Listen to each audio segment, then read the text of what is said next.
everything's a challenge, you know what I mean? From the time I started acting, actually when I started dancing first and singing, that was a challenge to get into the business, just to break in from, you know, living in the Bronx and not having any connections and not knowing anybody. That was a challenge. Then breaking into television was a huge challenge, getting my first video, now making my first album, doing my first movie. So it's all, to me, just different things and different accomplishments, different goals I have, and I'm just gonna, you know, keep on trying.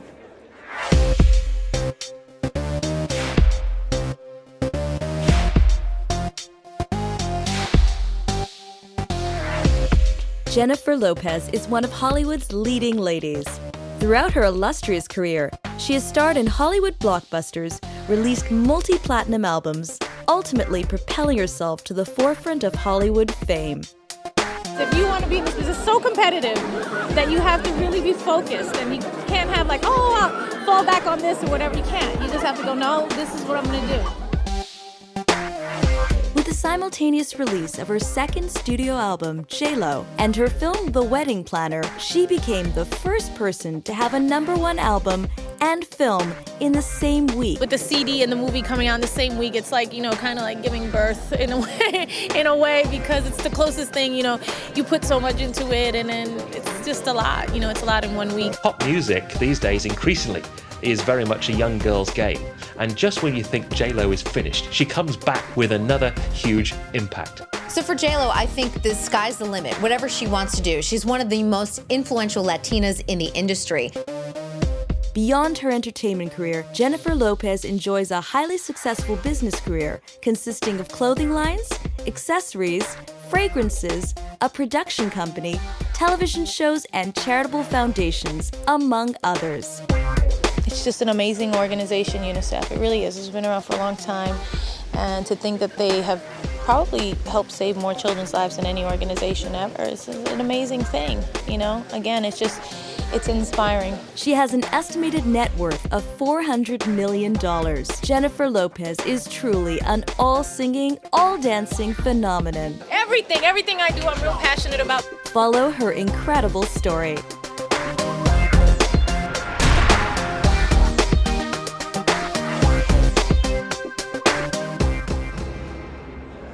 What would I tell my 21-year-old self? I don't know. I think the biggest lesson I've learned is to really love yourself. Love yourself first. You know what I mean? As women, I feel like we have a tendency to always put people before ourselves, you know, put everybody in our lives before ourselves, and to really just kind of know that you matter too.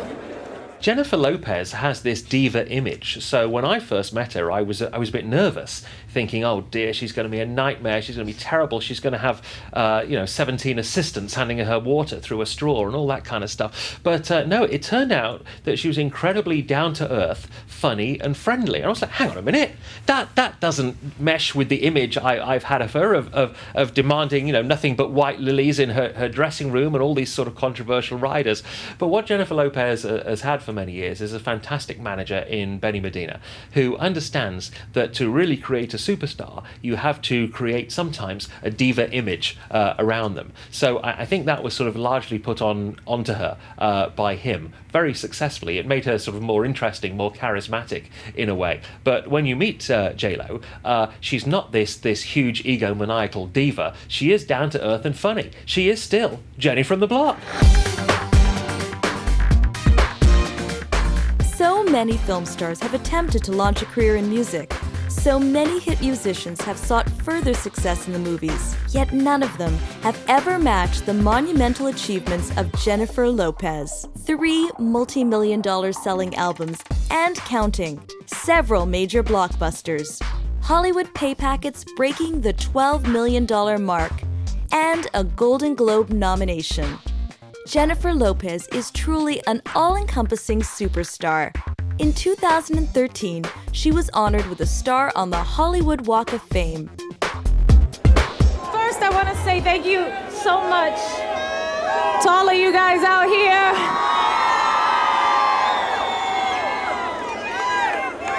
4 a.m. I know. I love you like that too.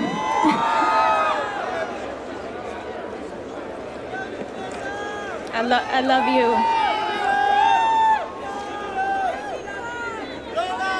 I just take it in the moment. Sometimes it just takes me a second. A star on Hollywood Boulevard. I said I wasn't gonna cry. I'm not gonna cry. I'm not gonna cry. I really am overwhelmed. This all feels, I don't know, kind of surreal, but really so real. You know, it's awesome. First, I want to thank so much Benny. I don't know where you went. Benny. There are no words. Everything we do together.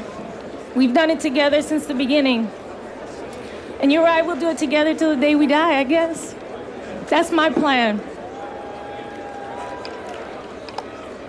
Gregory put me in my first movie. They didn't want me in that movie. He kept making me audition 5 times. I think we did 5 screen tests. He's like, that's the girl. I know she's not Mexican, but that's the girl. I think we went through the same thing with Selena again. But at the end of the day, it was your belief in me that put me right here today. And I thank you. Thank you so much. Never forget it. Keenan, similar story.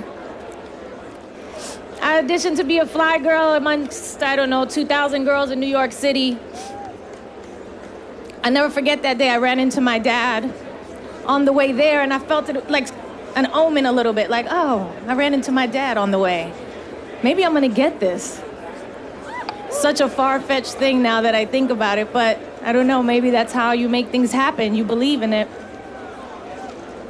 Keenan wanted me to be the fly girl. Other people had other ideas. But again, your belief in me, again, why I'm here.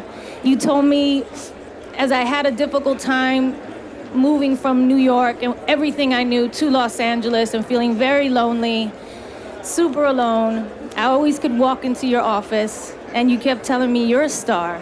Don't worry about anything. Just hang in there. I said, okay, I will.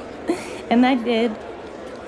Pitt, I had you here for a specific reason. Everybody was handpicked because there's something about you that I identify so much with. I feel like we're kindred spirits. You know, we believe the same things. We have that Latino fire running through our blood.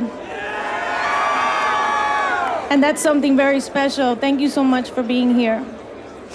Jane. Oh, gosh. Jane.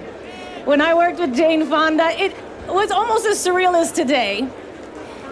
Getting a star on the Hollywood Walk of Fame, that's what it felt like to me. Working with such a legendary actress, it just felt to me like I had arrived. I was there. I was in the room. Thank you so much for your kind words today. So many people out here that I see, so many amazing people. Corey Rooney, who's made every album with me. Nigel Lithgow, being part of American Idol and in Living Color in the same lifetime. I'm a lucky girl. I see my dancers, directors, Jesse, Gil, JR, Kim, Mikey, all my agents, everybody. I mean, I'm just so grateful to have all of you in my life. You don't do this by yourself. You do it with a lot of people who believe in you and love you and care about you. Debbie. Hi, Debbie. I'm not gonna cry.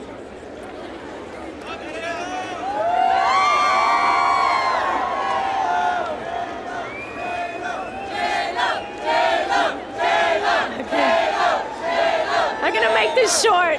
Okay. My dream was always to entertain, to be a performer. Stardom really wasn't what I sought. I never thought about being famous or having money. I didn't. I just wanted to be good at what I did. I wanted to be a great actress. I wanted to be a great singer. I wanted to be a great performer. I wanted people to want to come see me on stage because of what I did, not because of who I was. Scrutiny, criticism, fame, and celebrity may be the trappings of stardom, and I would endure them all to share the joy of entertaining you. Because that's all I ever wanted to do. I was inspired very much by people like Sophia Loren, Barbara Streisand, Diana Ross, Tina Turner, Bette Midler, Rita Moreno, and my girl Jane Fonda. These women, who as the brightest stars in the sky, they've always kept their feet on the ground. The path I've taken from the streets of the Bronx to this moment on Hollywood Boulevard, like I said, is paved with the love and support of my family and my friends, the family I've created, working, my glam fam, who are always in the background, never want the spotlight. And of course, you, all the fans. I love you. Thank you so much for going on this journey with me. Today, this landmark moment inspires me to work harder and dream bigger for all that is the future. I hope you feel, as I do, that it was all worth it. And I hope that I have touched your hearts, even in a small way, from the gigantic way in which you've touched mine. Thank you so much.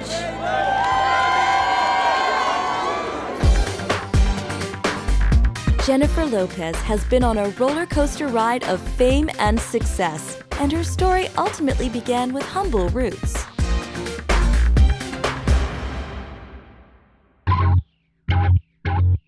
Jennifer Lynn Lopez was born on July 24, 1969, in the Castle Hill neighborhood of the Bronx, New York, to Puerto Rican parents Guadalupe Rodriguez and David Lopez.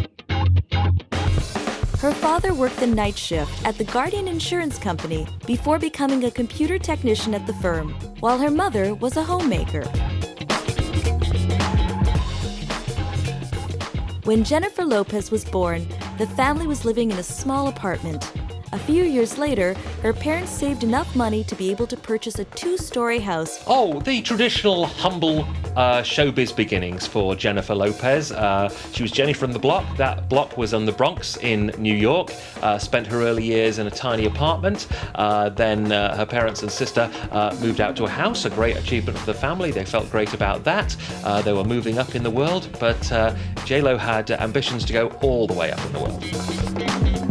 At the age of 5, Jennifer Lopez began taking singing and dancing lessons. She toured New York with her school when she was 7 years old. So J-Lo began singing and dancing and taking lessons at the age of 5. Her parents were very big on having a strong work ethic. They wanted them to speak English because she grew up in a Spanish family.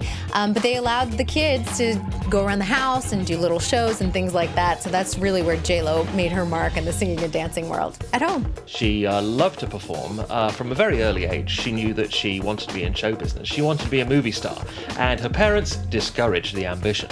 They said to her, "You're Hispanic. There are no Hispanic movie stars. It doesn't happen in our culture." She was very much a trailblazer in many ways, we forget. But her parents were obviously sort of worried about her, and they said, no, get a trade. You can't make it in show business. It just doesn't happen for Hispanic people. Jennifer spent her entire academic career in Catholic schools, finishing at Preston High School. During her school years, she did gymnastics, ran track at a national level, and was a member of the school's softball team. She excelled athletically rather than academically, competing in national track championships. Well, acting and singing and dancing isn't Jennifer Lopez's only talent. Sprinting is as well. What's that? It's Jennifer Lopez. She's super fast. At school, everyone thought she's going to be at the Olympics rather than at the Grammys because she was just fantastic at what they call track in America. No one could catch her. She would eventually run away from the rest in show business, but in her teenage years, everyone thought that was going to be her future. She was going to be representing the United States in the Olympics, but she had bigger plans. While attending her final year of high school, Lopez learned about a film casting that was seeking several teenage girls for small roles. She auditioned and was cast in My Little Girl. She had a small role as a girl named Myra in the film called My Little Girl. She played a troubled teen at a center. So just something small, but it gave her the idea that she really wanted to do something big and she wanted to be a famous movie star. The movie didn't do much, but she loved it, and it was obvious, even from her few short scenes, that she had star quality. It convinced J-Lo she was on the path to showbiz fame. She went back thrilled to tell her parents, "This is it, it's everything I wanted to be." They were still very discouraging. "No, absolutely not. Find a career, find a trade. Showbiz isn't for you. Stardom's not going to happen. You're very talented, but because there wasn't a whole culture of Hispanic movie stars at that time, they tried to steer her in other areas. But Jennifer Lopez would not be denied. It led to a bit of friction with her parents at that time, actually, but she had a single focus, and it was showbiz, here I come, fame all the way. After graduating from high school, Lopez enrolled at Baruch College in Manhattan and also worked in a legal office to fund her dance and singing profession. Her college life only lasted one term before she decided to drop out and focus solely on her career as an entertainer. She began auditioning for dance roles and was eventually selected as a dancer for various music videos. She scored her biggest break as a backup dancer in Janet Jackson's video That's the Way Love Goes in 1993. She was also selected as a backup dancer for New Kids on the Block. Yes, she gets her breakthrough as a backup dancer for NKOTB. Jennifer was very keen to move from the back of the chorus to center stage, but you don't just go there overnight.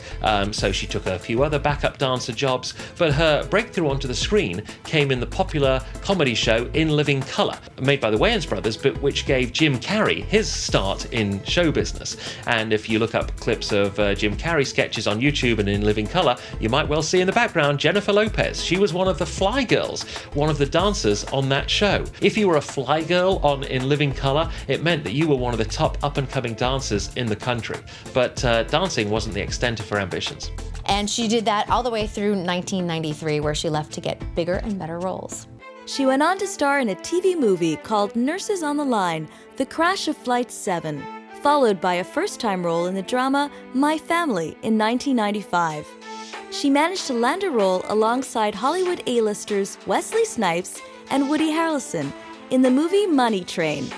After the success of Money Train, she acted alongside Robin Williams in Francis Ford Coppola's comedy drama Jack, propelling herself further up the A-list ladder. 1997 was to be a big year for Lopez, both personally and professionally.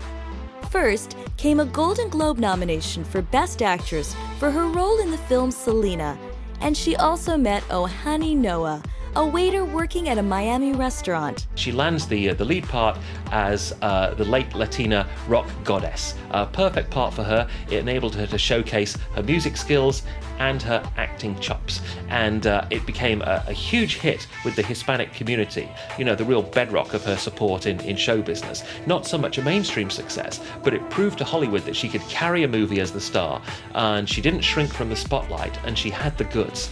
And that was very much her calling card to the industry. And suddenly, the worlds of movies and music opened up to her like they never had before. At the wrap party for Selena, Noah grabbed the microphone and offered Lopez a diamond ring in the middle of the dance floor. Lopez accepted, and the pair married the same year, but were divorced by January 1998. The relationship between the two remained amicable after their split, but Lopez eventually sued Noah in a bid to prevent him from publishing a book containing personal details of their marriage. Career-wise, things were looking up for Jennifer Lopez. After starring in the somewhat questionable film Anaconda alongside Jon Voight and Ice Cube, which did well at the box office despite being panned by critics, it was Steven Soderbergh's film Out of Sight in 1998 that was to truly highlight Lopez's potential. Starring alongside George Clooney, the film's success saw both stars suddenly being taken seriously. Lopez's profile was now sky high, and her flair for entertainment extended beyond acting, and a call from Sony Records was too tempting to ignore. Her debut album, On the Six, was released in June 1999 and made the top 10 in the US charts. Lopez's winning streak was evident, with the album earning a Grammy nomination for Best Dance Recording and 2 nominations at the Latin Grammy Awards as well.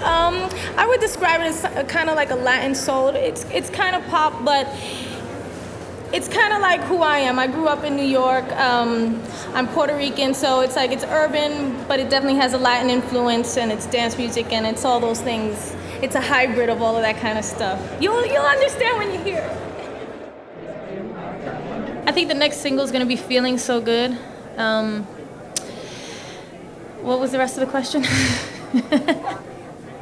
Oh, the R&B influence. Yeah, the whole vibe of the album is R&B and Latin music. It has both those influences, you know. It still has a pop feel to it, but it's definitely, I wanted to mix the two because I feel like that was very much who I am. You know, growing up in the Bronx, being of Latin descent, you know what I mean? It's just me, and that's the kind of music that I chose to make, you know.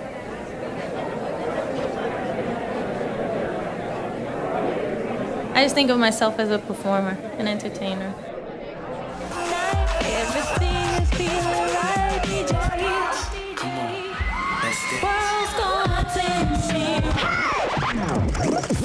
One, two, three, hit it!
Lopez's debut single, If You Had My Love, was released in May 1999.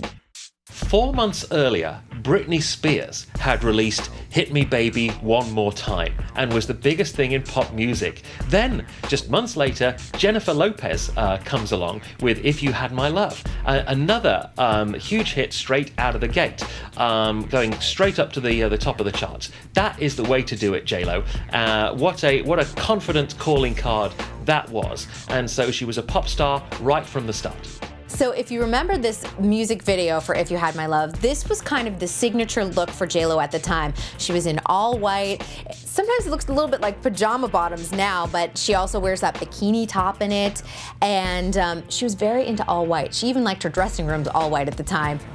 You had my love and I gave you all my trust. What you for me? Tell me, baby. But I think the other interesting thing is that this is where we start seeing the J-Lo dancing really come back into play. All that training that she had for In Living Color and everything else, she does her famous dance breaks in the video, and that's exactly what you see.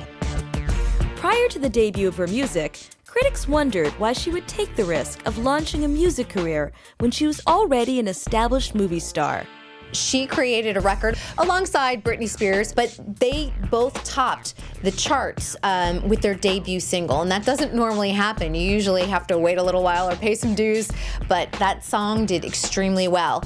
A lot of music critics, though, were a little skeptical about her music career because they didn't understand why this big actress wanted to do music. That was kind of unheard of at the time, but she proved them wrong. It was during the making of her debut album that Jennifer Lopez met Sean Combs, known at the time as Puff Daddy, who helped to produce the album. So J-Lo made a huge splash at the 2000 Grammys. At the time, she was dating Sean Puffy Combs. He was Puff Daddy at the time, not P. Diddy. And she wore this exotic green Versace dress that plunged all the way down. No one paid any attention to Puff Daddy. All eyes were on J-Lo, and this made her big mark, not only in the music world, but also on that red carpet.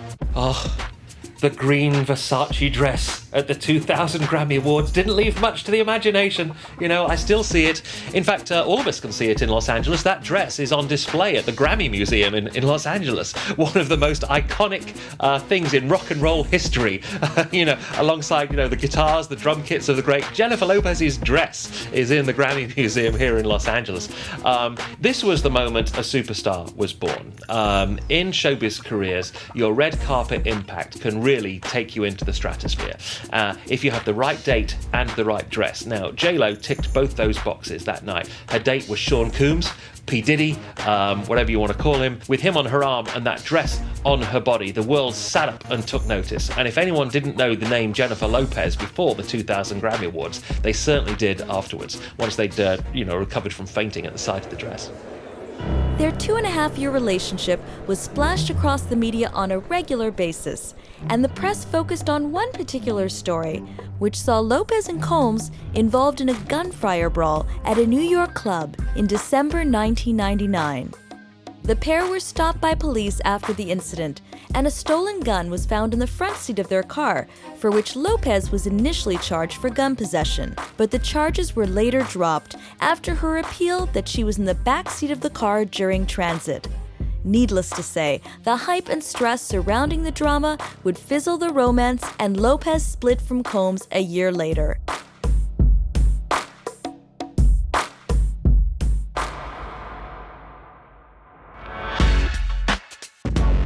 2001 was to prove an eventful year in all aspects of Lopez's life. During the process of recording her second album titled J-Lo, Lopez decided to tweak her image as she began to develop into a sex symbol. She changed her stage name to J-Lo, a nickname given to her by the fans. The album was a commercial success, debuting at #1 on the US Billboard 200. It featured the hit single, Love Don't Cost a Thing. So in the video, My Love Don't Cost a Thing, great to see this fun beach atmosphere. It's sexy, and it has that famous image of her taking her top off at the end and throwing it towards the camera. Think I wanna drive your think I don't. If I wanna floss, if I'm my own. Even if you were broke, my love don't cost a thing. The same week of her album release, the romantic comedy film The Wedding Planner, in which she starred opposite Matthew McConaughey, opened atop the box office.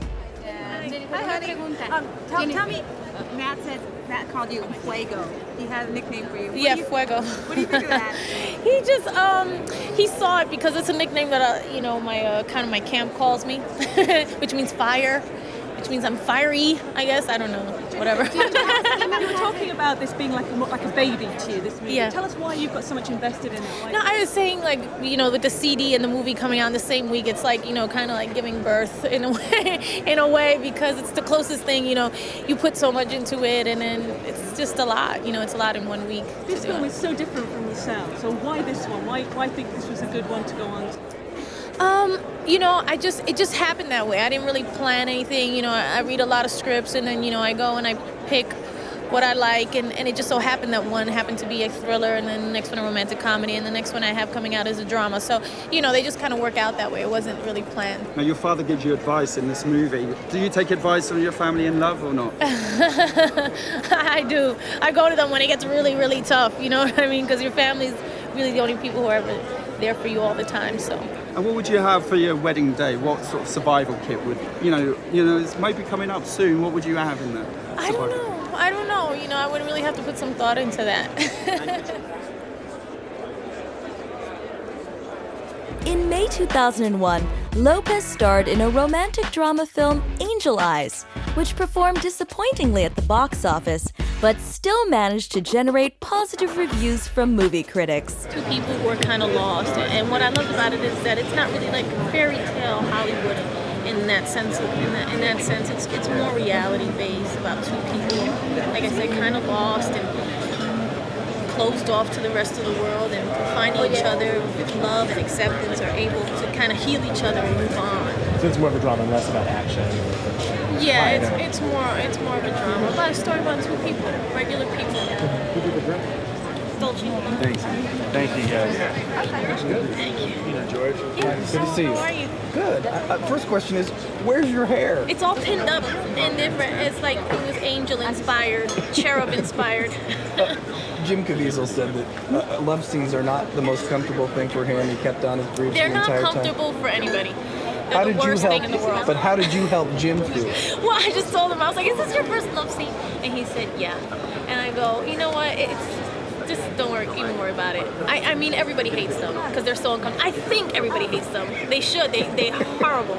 But, you know, it was fine. Sorry, I had to jump in. He told me, Alan told me to. Can you just tell me a little bit about how tough it was to do this role, with the emotional issues and dealing with that whole family stuff? Yeah, I mean, that was the most, I think, intense part of this role for me, was all of the kind of familial abuse, you know, and her, you know, my character wasn't actually abused, physically abused, but the what she suffered watching her mother be abused was such an intense thing, and what I learned about that was so important, I think, to this film, and hopefully you get a sense of that. Now look, this is my $2 question. Look closely. Yes. Do I have angel eyes? Yes, you do. You look into the camera, show everybody. He's silly. Can I ask a little bit about the TV show that's going to be? Sure.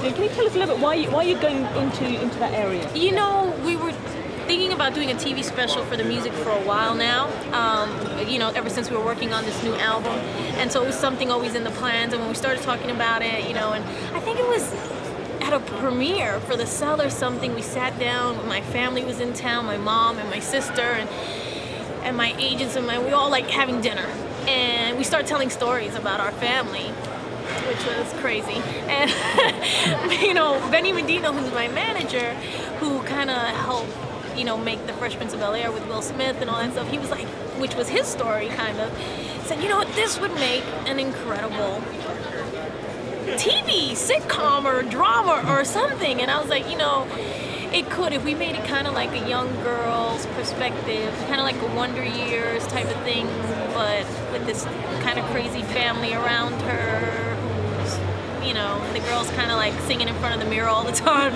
I said it could work, you know. I'd be interested. What's your input going to be?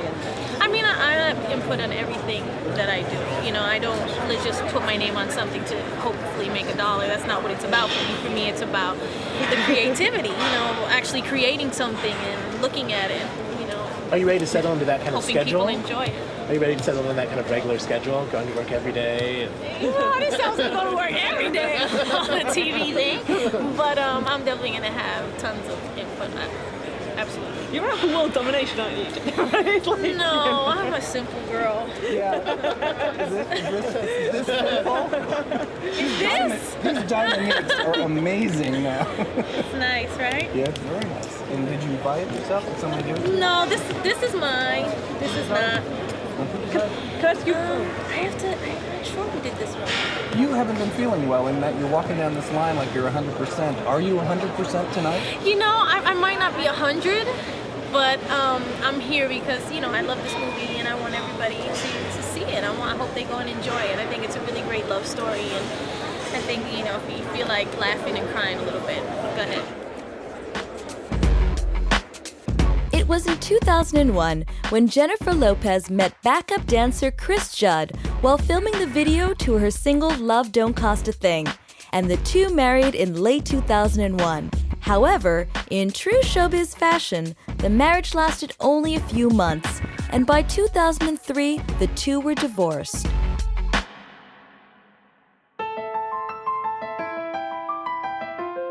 It seemed Lady Luck was still on Jennifer Lopez's side come 2002. With yet another #1 album under her belt, It was to be her romance with actor Ben Affleck that was to create a worldwide stir. One of the most headline-hitting showbiz romances of my entertainment journalism career, Jennifer Lopez and Ben Affleck. You know, both, by the way, lovely people. Met them several times. They're both really nice. The couple met on the set of the film Geely, and love soon blossomed. I remember at the premiere of their movie Geely, what a disaster that was. There were high hopes for this movie. They were the hot showbiz couple. They were the Brad and Angelina of the day.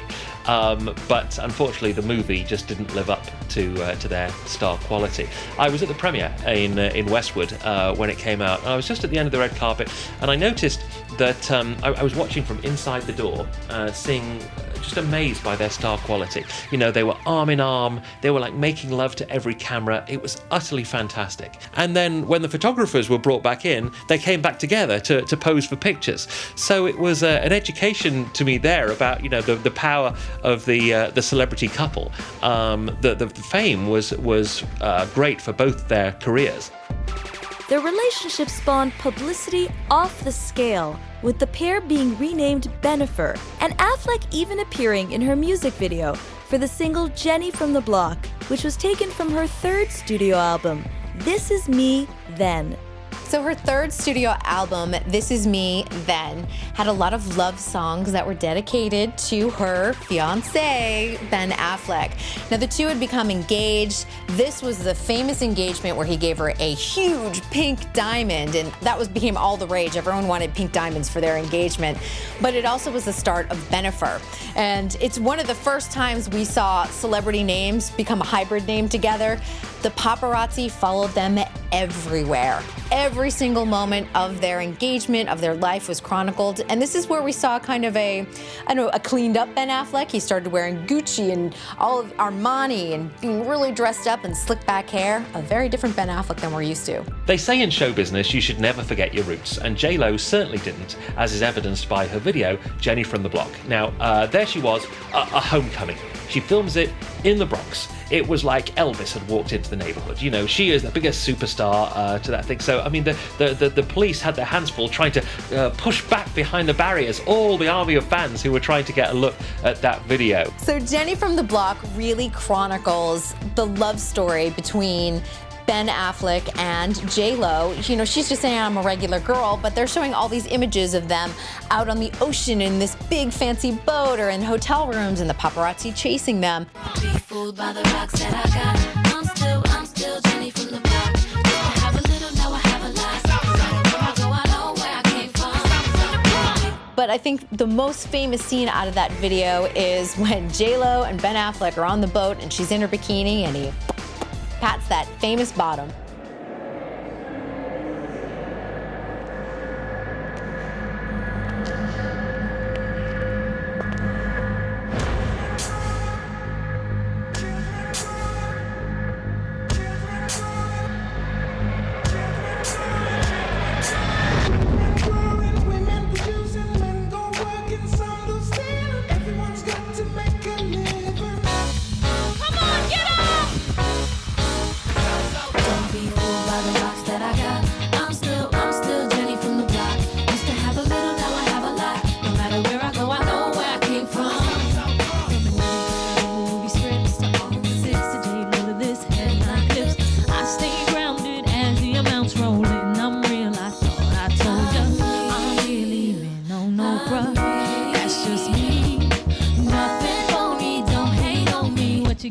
What you see, oh.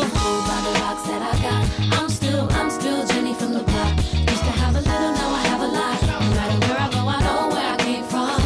Don't be fooled by the rocks that I got. I'm still Jenny from the Block. Used to have a little, now I have a lot. No matter where I go, I know where I came from. The couple also appeared in another film together, Jersey Girl. But it seemed their high-profile personal life would not lead to any box office success, and both Geely and Jersey Girl were panned. In 2003, fans could not escape stories about Bennifer's supposed impending marriage, but by the time Jersey Girl was released in 2004, things had changed. Well, Ben Affleck and J-Lo did not last. They broke up in January 2004.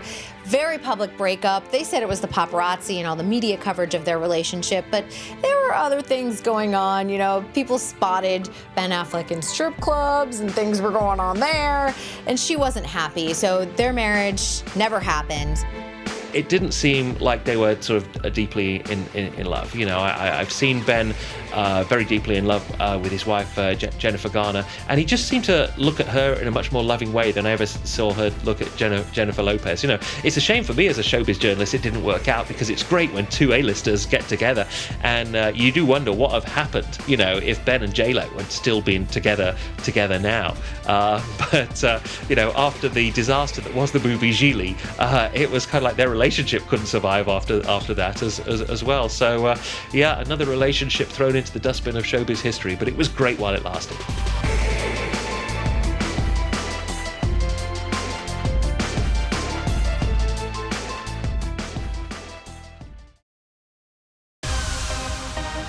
Jennifer Lopez hit the headlines once again in 2004 when she secretly married salsa star Marc Anthony.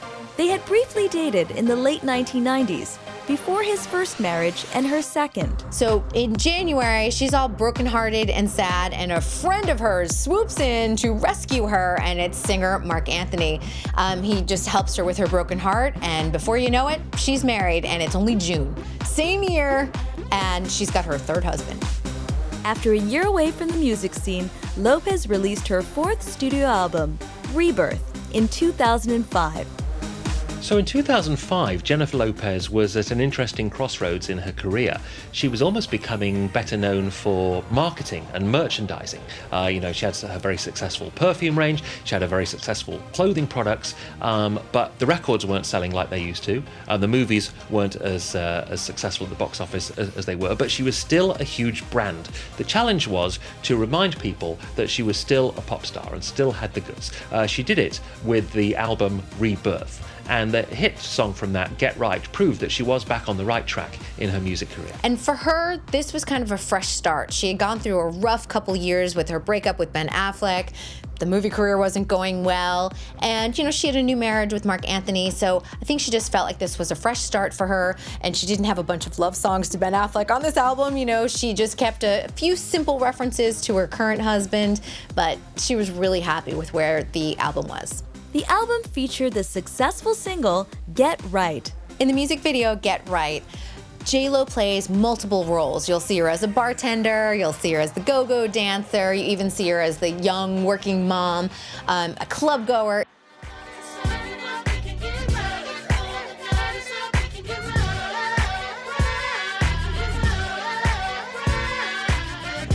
It's just really kind of fun where she just is playing multiple roles throughout the entire song.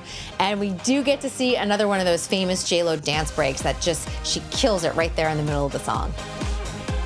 She followed up her discography with her first full Spanish album, Como Ama Una Mujer, in 2007. Husband Marc Anthony produced the album, and it reached the #1 spot, putting Lopez back on track with her previous musical successes. So for J-Lo's fifth studio album, Como Ama Una Mujer, you know, this was a Spanish language album, and it was the top-selling Spanish language album ever for that very first week. It had extremely strong sales. The critics weren't as kind, though, because they said, you know, we can really kind of hear her vocal quality and it's kind of weak and stuff like that, but that didn't stop the fans from buying the album. In 2005, Lopez starred alongside Jane Fonda in the romantic comedy Monster-in-Law. She received $15 million for her role in the film. With a production budget of $43 million, the film went on to gross a total of $115 million worldwide. We love you. Jennifer, I promise. Jennifer, what is your Zach Posen. What is it, sorry? Zach Posen? Yeah. Jennifer, why do you think audiences find the female cat fight so delicious? I don't know why people like seeing women fight. I don't understand it at all myself, but they like that. No, but me and Jane had a good time. It's what? I think it's the hair pulling. The hair pulling, the slapping. Any advice for daughter-in-laws? How should they behave the best? Daughter-in-laws, how should they behave the best? God, just be polite. Be polite. act like your mama taught you some manners. You know what I mean? Is this experience any similar to you dealing with mother-in-law in general? Any mother-in-law? No, thank God. No, this is a quite, hopefully, very rare experience for anybody. Although the person who did write the script, the first girl, Anya, said that she did have a similar experience, and that's why she wrote the script. So I guess it's out there. I haven't had it though. I've been lucky. I'm proud of you, J-Lo. Beyond her busy acting and singing schedule, Lopez had also opened her own clothing range and a range of perfumes that topped many sales records. She also launched her own production company. Jennifer Lopez had become one of the biggest multimedia stars in the world. I have a production company, and I'm about to produce Hector Lavoe, the story of Hector Lavoe's life. Why? What made you take on that story? I've had it for like 4 or 5 years. His wife, years ago, brought me the script so I could play her.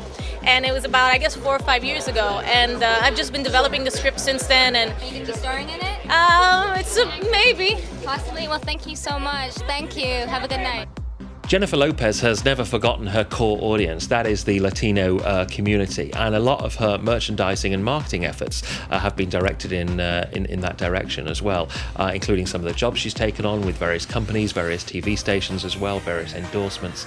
And what I admire about her as a marketer, if you look at her fashion line, other celebrities would just make dresses that were size 0 or size 2, but Jennifer Lopez would cater for all shapes and sizes. Her perfume, it wasn't sort of like priced hugely expensive. It was affordable, and I think her core audience really admired that and respected her for it and went with her. And this marketing machine has sustained her over these years, along with the music and the movies. Because whereas the songs might have not always been hits or the movies not always been successful, her marketing has always been A1 and right on the money.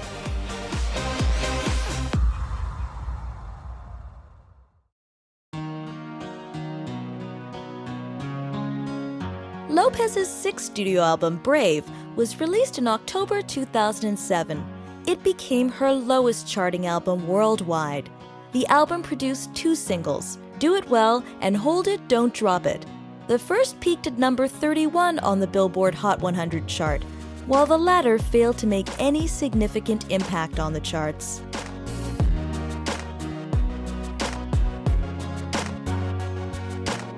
On November 7, 2007, during the final night of their co-headlining tour, Lopez and Marc Anthony confirmed they were expecting their first child.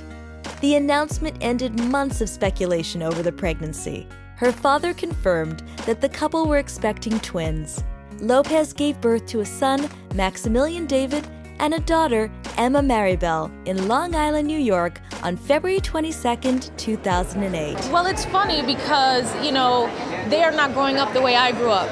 It's a very different kind of existence for them. I grew up in the Bronx, both my parents worked their butts off, and me and Mark work our butts off too, but, we have a little bit more than they had, a lot more than we had when we were growing up. And so my kids have a different perspective, and I realize that. They're going to have a different perspective on life. And I think one of the most important things to teach them is that they need to make their own way. They have to work very hard, and they have to care about the world around them.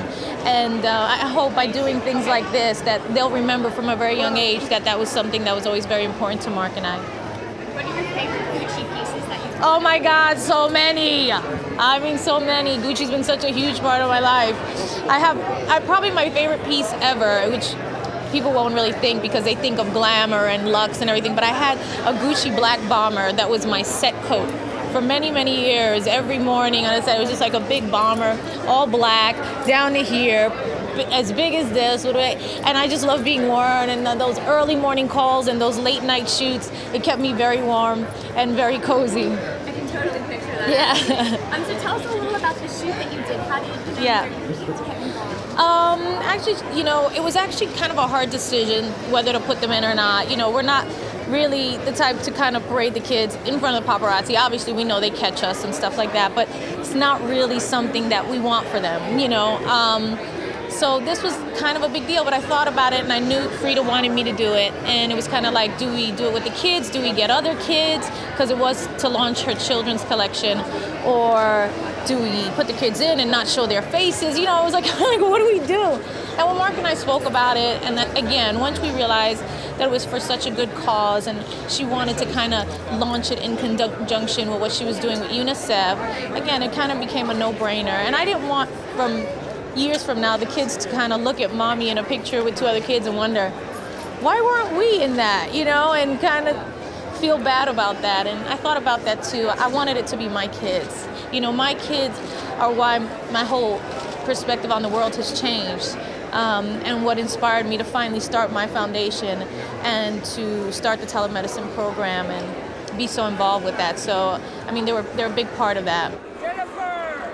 Jennifer Lopez has always been known for and admired for her philanthropic work, and in 2010, she became a spokeswoman for the Boys and Girls Club of America.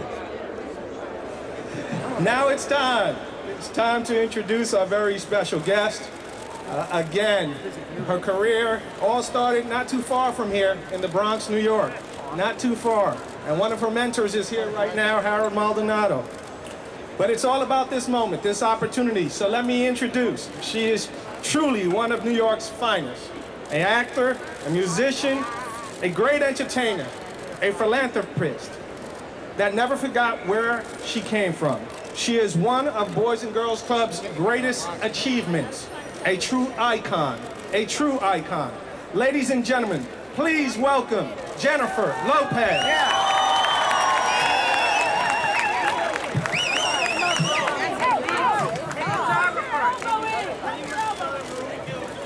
Wow. First, thanks everybody for being here. I love you guys. I love New York. Thank you so much. Thank you. Thank you. This is a very exciting day for me. It really is. Joining the Be Great campaign for the Boys and Girls Club, being a New York girl from the Bronx. You know, the Boys and Girls Club holds a very special place in my heart. It was at the Kips Bay Boys and Girls Club in my old neighborhood up in the Bronx where I was introduced to the performing arts. It's where I first sang, I first danced, and performed for an audience. It was at the club where the staff challenged us at a very young and impressionable age to dream about what we could make of ourselves, to believe in our God-given talents, and to work hard to achieve our potential. We were taught discipline and perseverance. And yet, it was still also very fun and fulfilling, and I wanted to be there every single day. The club encouraged us to believe in ourselves and to be great at whatever we decided to do in life. Larry and Harold Maldonado were two of the wonderful mentors who guided countless numbers of kids at the Boys and Girls Club. And we lost Larry much too soon, but Harold has carried on the legacy, and after more than 30 years, continues to inspire and mentor the kids from my same neighborhood today. Can we just please, really quick, just give a big round of applause to Harold. Harold's long career. He's the one who started the dance program in the Bronx with his brother, who's no longer with us, who taught me how to dance, and that there was a whole entire big world out there that was bigger than my little block in the Bronx, that I could go out and do whatever I wanted to do.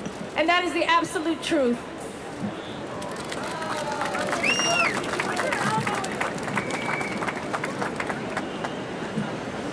It's emotional for me, I'm not gonna lie. You know, thinking about being in the Bronx and then being standing here in front of all you guys, it was a long way. And the Boys and Girls Club really did start that for me. It is in the thousands of caring youth development professionals like Harold in these clubs throughout our nation that make the Boys and Girls Clubs the incredible influence they are today for millions of kids. Kids just like these members right here, right over here, of the Kips Bay Boys and Girls Club. And it's just an amazing thing, and it's really inspiring. You know, when Denzel Washington asked me to join him and the other successful alumni in raising awareness and support for the Boys and Girls Club, you know, how could I resist? I'm delighted, I'm honored to join in this campaign to challenge our nation to address the serious issues that face too many of our young people today. A great way to take action and make a difference is to support the Boys and Girls Club in the community where you live and where you work. Join us, please, in helping all kids be great and attain great futures. Thank you guys so much for coming out today. Please support your local Boys and Girls Club. It's a good thing.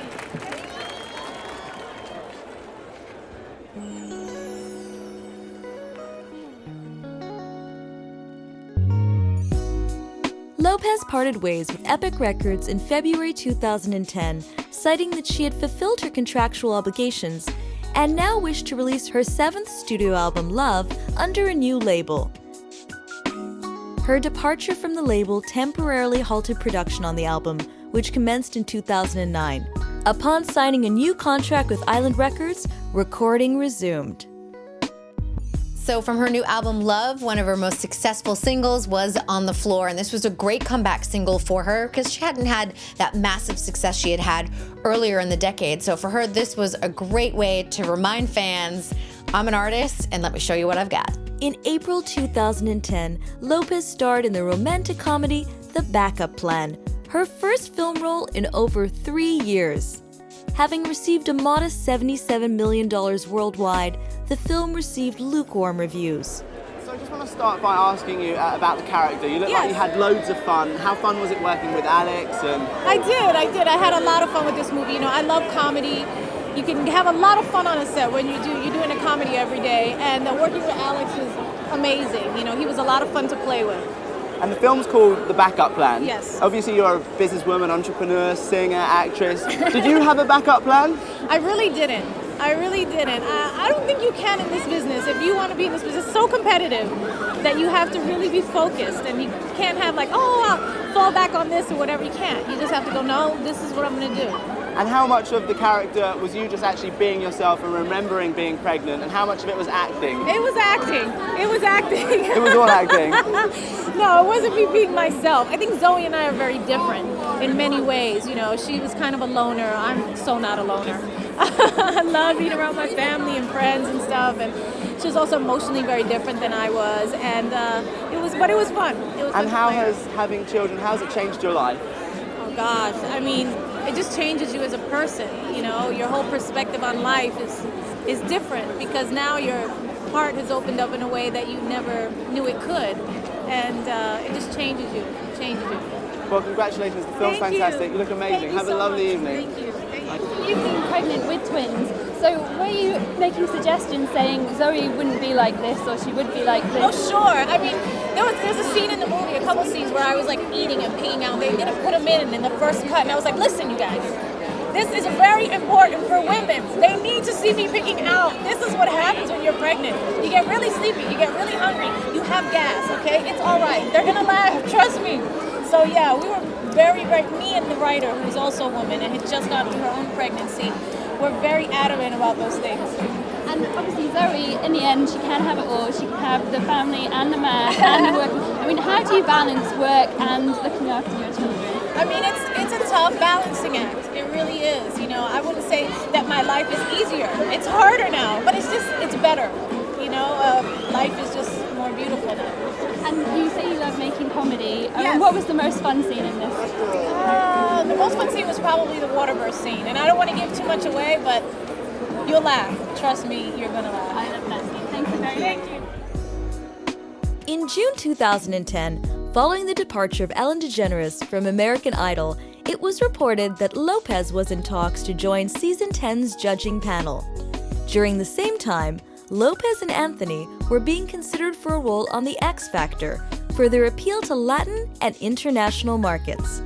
It was officially announced in September 2010 that Lopez would be judging the 10th season of American Idol. Jennifer Lopez also made a huge impact as a judge on American Idol. She was brought into the show when it was really struggling. but she connected with the audience. She was very expensive, $20 million a season. So the next year they think, yeah, I think we'll just go a bit cheaper next year. So J-Lo's not back. The ratings go in the toilet. So next year they come back to J-Lo and it's like, my starting price is $20 million. And so whatever it takes to get her back in that judge's chair. And I mean, she's not the best talent judge because she's not really critical. She's hardly like the Latina Simon Cowell in any way. But people love her, and also the singers love getting advice from someone who's been there, done it, and has got the T-shirt. So American Idol expanded her audience, expanded her brand, and also it's given her a showcase because on every season she gets to perform her latest single, and it still has a huge TV audience. So American Idol has kept Jenny very much in the forefront. For months, there had been rumors circulating in the showbiz world about the impending breakup of Lopez and Anthony. In 2011, Jennifer Lopez and Marc Anthony officially announced their split, with Anthony filing for divorce in April 2012. In May 2013, Lopez was announced as the chief creative officer of Nuvo TV. In addition, she also founded the mobile phone retail brand Viva Mobile. For her, this is really about reaching out to the Latin community, saying we're here, we are making an impact, and really reaching out to her fans and showing that we're here to stay and taking her power and marketing it out to everyone else. As the majority shareholder and chief marketing and creative officer, I saw great opportunities in this space for Viva Mobile. First, with the impressive growth in the Latino population, and second, because of the tremendous importance of wireless devices to consumers. As it relates to Latino population growth, the numbers themselves are staggering. Our population has grown 43% in the last 5 years, while non-Hispanics have grown at a much lower rate of 5%. We represent 16% of the overall US population, but 67% of the population growth. And every year, 1.1 million Latino kids turn 18. That growth and corresponding influence has led to profound changes. Today, we are as unique as ever. Today, we are modern Latinos. We are bicultural, bilingual, and increasingly US born. We are also unique because we live two cultures, the mainstream American culture and the Latino culture, that we immerse ourselves in every day at home with family and friends. You have to understand that to understand us. And as modern Latinos, we do things differently, including how we shop for wireless devices. So things are changing and changing quickly. I mean, I think the inspiration is really about servicing the Latino community in a different way, in a new way, maybe for the first time ever. We thought about the wireless experience and how Latinos shop, kind of got into the nitty-gritty of what that is, and then created Viva Mobile, which is the first omni-channel wireless shopping experience specifically geared for Latinos. It can be for anybody, but we really wanted to target that audience. The US Latino purchasing power was $1.2 trillion in 2012 and is expected to exceed $1.5 trillion by 2015. To give the 2012 number context, if Latino population were a standalone country, the purchasing power would make it the 14th largest economy in the world. For me, a figure like that represents an unbelievable opportunity to create a wireless shopping experience customized for the modern Latino. The second reason I'm so excited about Viva Mobile is the tremendous importance of mobile phones in our day-to-day lives. Something that will only increase as smartphones continuously add functionality and the number of connected devices skyrocket. Just think about it. By 2020, there are expected to be 50 billion connected devices. That's kind of incredible, and even more so if we consider that our global population is only expected to be 7.7 billion at the time. It's funny, whenever I think about going into a new venture, it kind of happens very organically and naturally. It's not like I'm thinking, ooh, wireless, let me go there. It's not that. It's just, I have certain passions and there's certain things that I really care about. Obviously I started in entertainment. I started just as a dancer and a singer and an actress, and that's grown into many different other opportunities. But I think the passion I have for who I am and where I come from has always been a big part of that, even in my entertainment career. So that it grows into these other things is kind of natural for me. Personally, my wireless devices serve so many purposes. I use them for work, to answer emails, message my team, catch up on the latest news. I use them to speak face-to-face with my family, keep videos and pictures of life's precious moments, and of course to post updates to Facebook and all social media.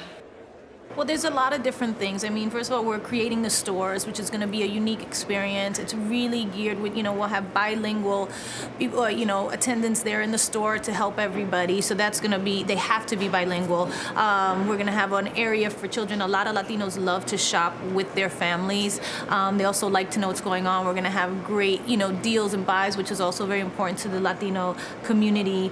Then we have the online experience, where you can go actually be on Facebook, and this is a first where you shop for your phone or buy a phone there. And then you can see what other people like, which we also like to get everybody's opinions and talk about, what do you like? What are you using? What's going on? We like to know what our friends and family are recommending. And so there's a lot of different things that we know because the Latinos see shopping as a social experience, whether it's in person or online, it's something that's geared to the way that they like to shop.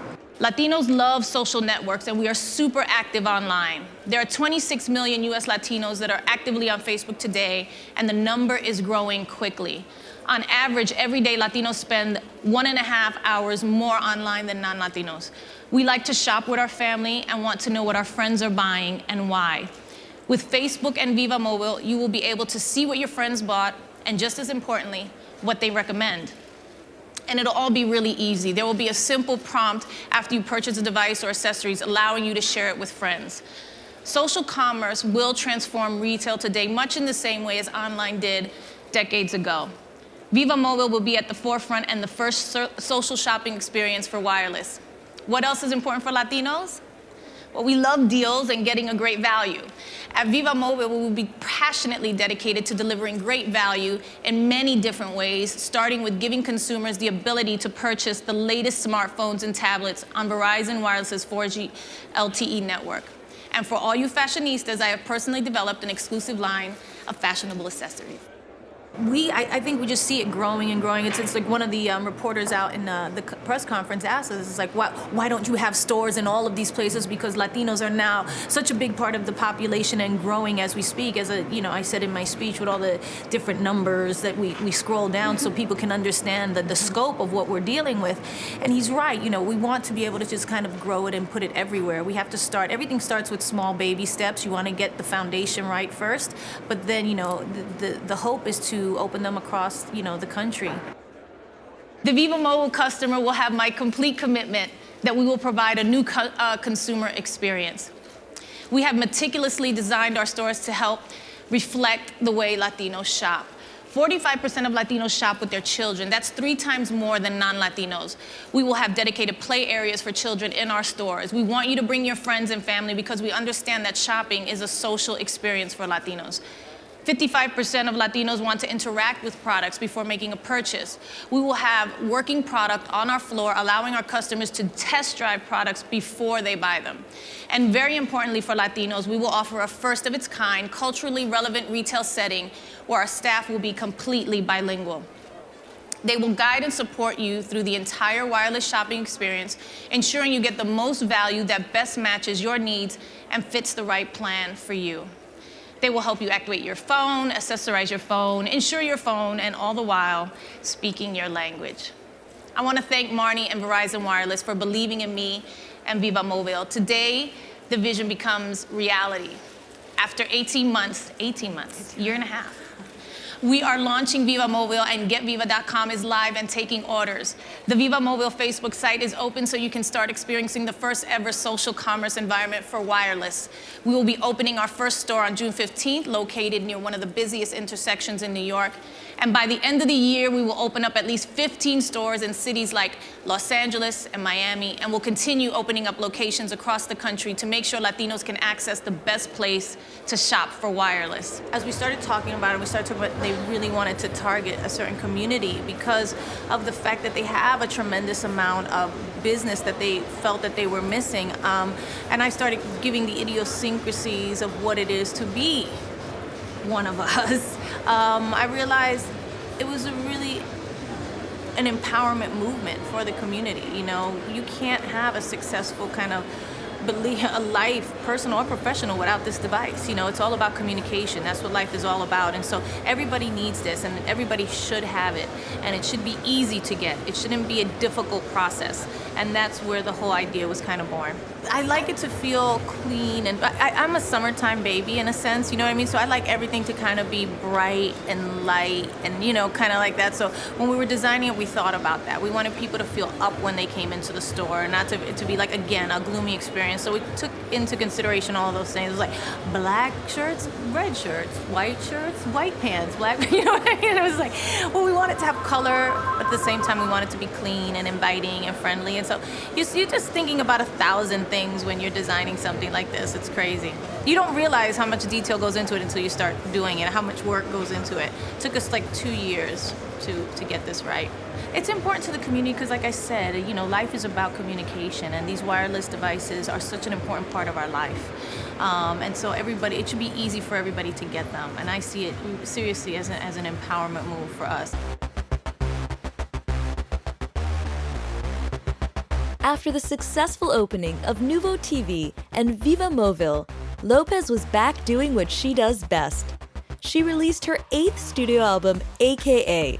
It was released on June 13th, 2014 by Capitol Records. She released 2 promotional songs from the album, Same Girl and Girl. On September 23rd, 2014, Lopez released the album's 3rd single, titled Booty, featuring Iggy Azalea. J-Lo released her latest album, AKA, which was based off of all of her travels around the world from her last tour. It really had inspired her. And she had this fantastic single off the album with Iggy Azalea called Booty. And if you have seen the video, you know what I'm talking about. It's a lot of oiled booty, a lot of delicious and I don't know what else you're gonna say, but sexy dance moves out there with Iggy Azalea and J-Lo shaking that booty.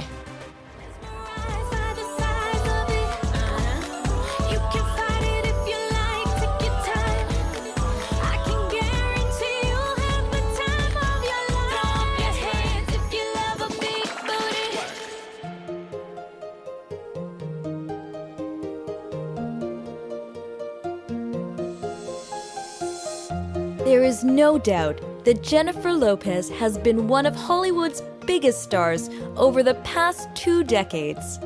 From her humble beginnings in the Bronx, she has grown to become one of the most influential female artists of all time. It'll be interesting to see what the future holds for Jennifer Lopez. Pop music these days increasingly is very much a young girl's game, but I wouldn't count her out just yet.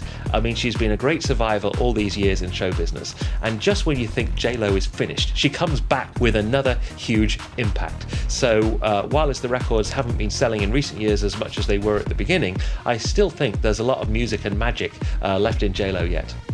She's released countless smash hits and starred in Hollywood blockbusters that have grossed millions of dollars at the box office.